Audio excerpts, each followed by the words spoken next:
Every year, thousands of games are released into the wild. Many of them never take flight, but some manage to soar above all the others. Gamers gaze up into the heavens, looking for those that reach the highest peak in hopes of experiencing all their wonder. Looking down from above, they see gamers hungering for what they have to offer. So they swoop down, plumage flowing in the wind, and they regurgitate all their wondrous design right into our hungry mouths. In 2019, a game called Wingspan was released. It's about birds, and it was really popular, and now it's on the Switch. Wingspan is a competitive card-driven engine-building board game from Stonemaier Games. It's designed by Elizabeth Hargrave and features over 170 different birds. You are bird enthusiasts seeking to discover and attract the best birds to your network of wildlife preserves. Each bird extends a chain of powerful combinations in one of your habitats. These habitats focus on several key aspects of growth. Gain food tokens via custom dice and a bird feeder dice tower. Lay eggs. Draw from hundreds of unique bird cards and play them, and then the winner is the player with the most points after 4 rounds. If you've never played Wingspan before, the game does provide a tutorial. First, it will teach you the layout of the UI and the controls used to play the game. Then you walk through each available action you have, from gathering food, to playing birds, to getting more birds, to placing eggs on birds.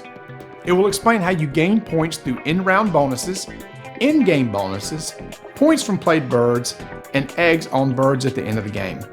After several rounds of explaining all the options and the rules, the tutorial will end and you can continue the game on your own. The game does provide multiple ways for you to play, both solo and multiplayer. For solo, you can set up games against 2 to 4 AI players. You can also play using the Otama rules. This is a solo version that is included in the physical game, where rules are established for an artificial opponent. So if you like that solo version of the game, it's an option there too.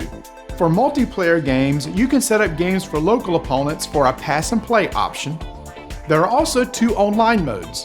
One is real time, where the system will match you against other online opponents, and then once you start playing, you have 5 minutes to take your turn.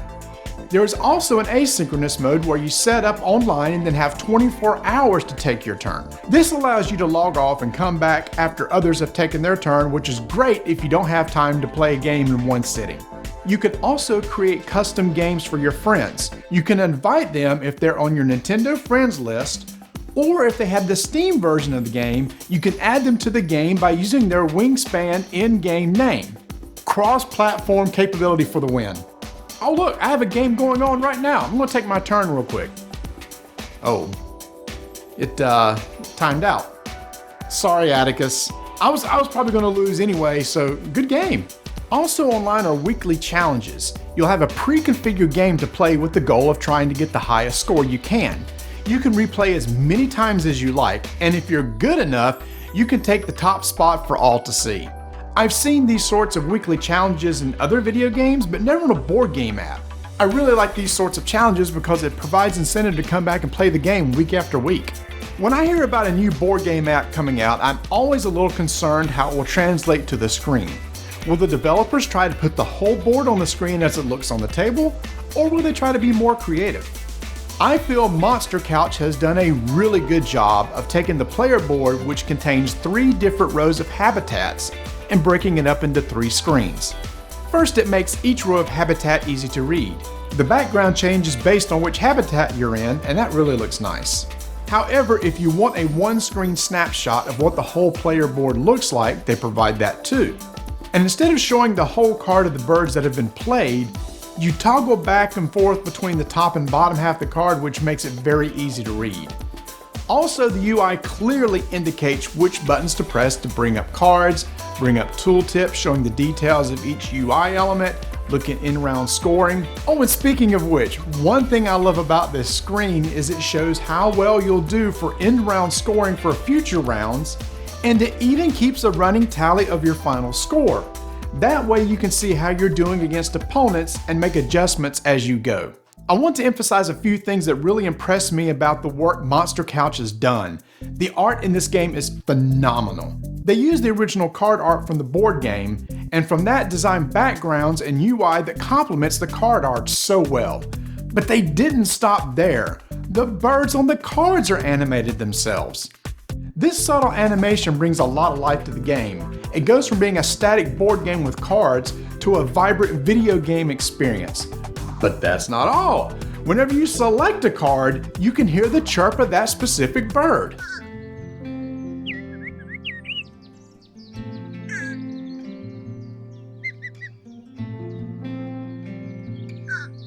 This game has 170 unique birds, and Monster Couch took the time to get the sounds from all these different birds and put them in the game.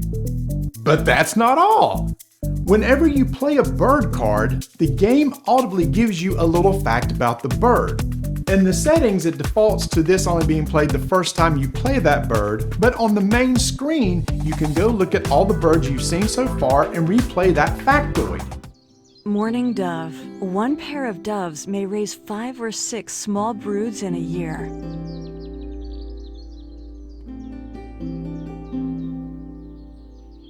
Carolina wren. A single male Carolina wren can sing nearly 3,000 times in a single day. And the final thing I really appreciate in this game is the music. Just listen to this.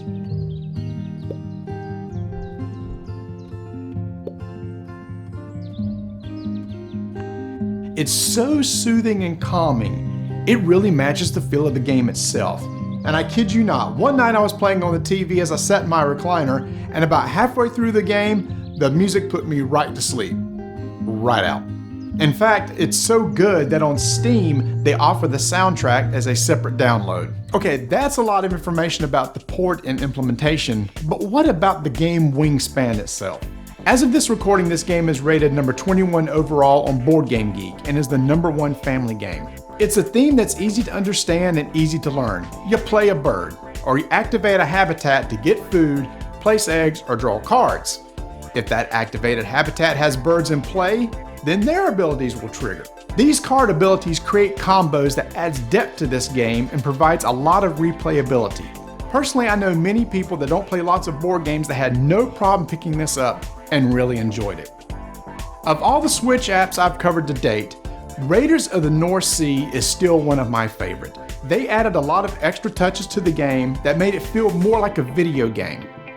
Monster Couch has done the same thing with Wingspan. From the art, to the animation, to the music, to the UI, it's a very polished app for one of the most popular board games in recent years. However, there is one feature that is missing, and I hope they add it at some point, and that is a rulebook. Every board game app I've played so far has an integrated rulebook. This is really useful if you quickly need to look up something. Wingspan does not have that, and aside from going back to the tutorial, there's no way within the app to get a rules explanation. It's a small thing, but it will be useful, so hopefully that's something they can add in the future. But aside from that, at $19.99, I think this is an amazing game and worth the purchase. Hey, if you like this video, like, share, and subscribe. I'd really appreciate it. Showing interest in content like this may get other publishers to port their games over to the Switch, because there's a lot of great board games that I think will be great on this platform. And it'll also give me a chance to do another one of those great metaphors like I did at the beginning of this video. Look, it's better than puns, right?